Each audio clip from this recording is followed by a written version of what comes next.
Today it's Friday, which means brunch is near. And we got a sneak peek. We spoke with the general manager of the Commentary Social House in Arlington. They are launching a new weekend brunch special. So here are some pro tips on their boozy beverages. TJ, we're so glad you are here. The Commentary Social House, what is the vibe there? What are you guys all about? Thank you for having me. Yes, the vibe, it's very active here. We're kind of a West Coast meets East Coast style eatery. We're really just kind of an open, airy restaurant, really having something to offer for everyone. Yes, but the most important part, you have a build your own Bloody Mary and Mimosa. That's a new drink. I was combining a bar, right? Yes, we're focusing very heavily on brunch right now. So we're going to make some of our favorite brunch cocktails for you today and show you some of the dishes that we pair with them here for us. So first, you're gonna fill the small shaker with ice, almost to the top. Okay.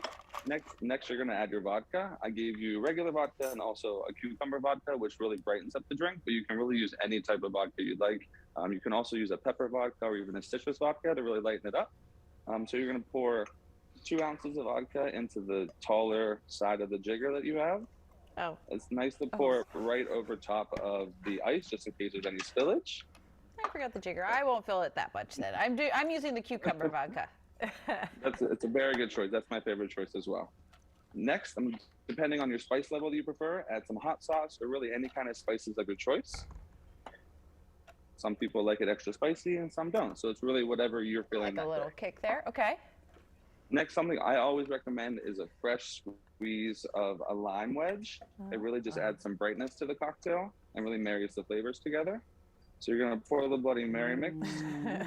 I know the smells here. Almost all the way up. Almost all the way. Okay.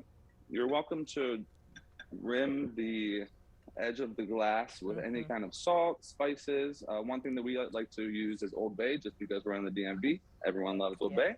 So run a lime wedge around the top of the glass. You're just gonna dip it right into your Old Bay or any salts that you like. Do I look like done. I know what I'm doing? Yes, she knew about the lime before you even said that. I didn't know you knew that much, Kristen. So I like to shake my Bloody Marys just a little bit, nothing too crazy. It's just gonna pour it in and close the shaker.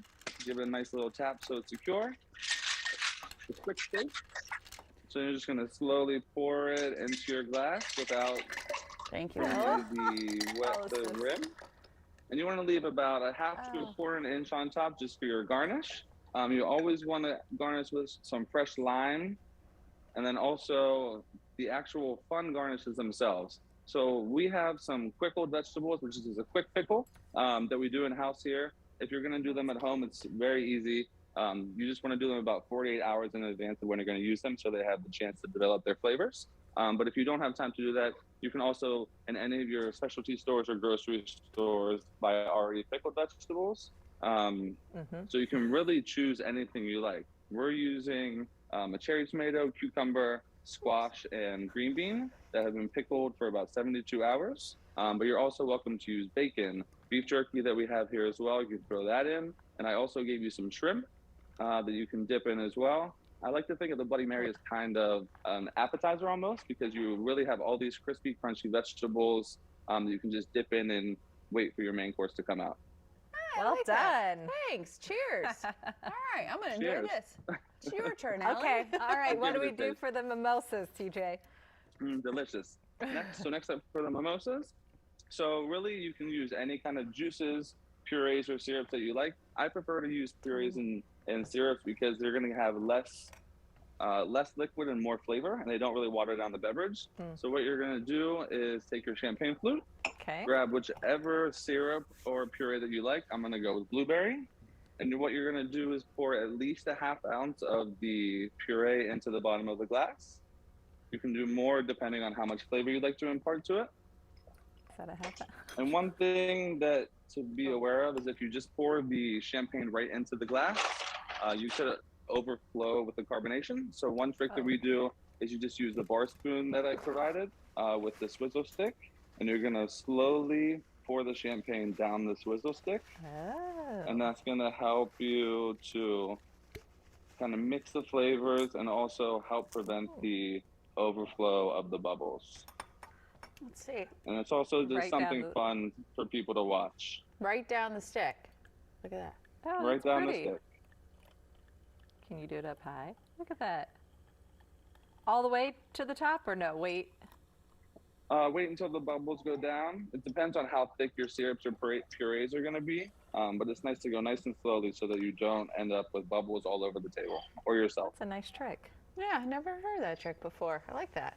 So then, just to show you some of our food pairings, we have our champagne our mimosa that we're gonna pair with our berry Danish pancakes, which is one of our brunch staples here. House-made pancakes, they're filled with a lemon ricotta and topped with berry and danishes. And just a nice drizzle of maple syrup over them. That's what I'd order. Yep. That's Yeah, my so- order on your menu. Yes.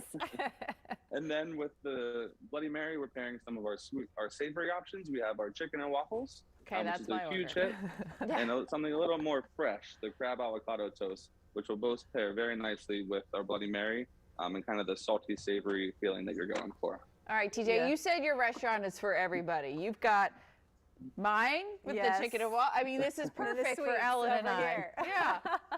Thank you for I'm walking going to us hold you through to that. this. We expect to see you here one of these weekends soon. Oh, absolutely. It is Yep. perfect brunch weather Yes, now. yes. So we appreciate you being here, sharing this with us. Cheers to a Cheers. great season. My pleasure. Thank you for having me. Cheers. We'll see you soon. That looks I want good. one of those right now. If you don't want to make your own Bloody Mary at home, you can check out their brunch, which is Saturdays and Sundays from 10:30 to 1:30. Get your food, make your own Bloody Mary mimosa. It's a good weekend. Get those pancakes too. Those look amazing. Uh-huh.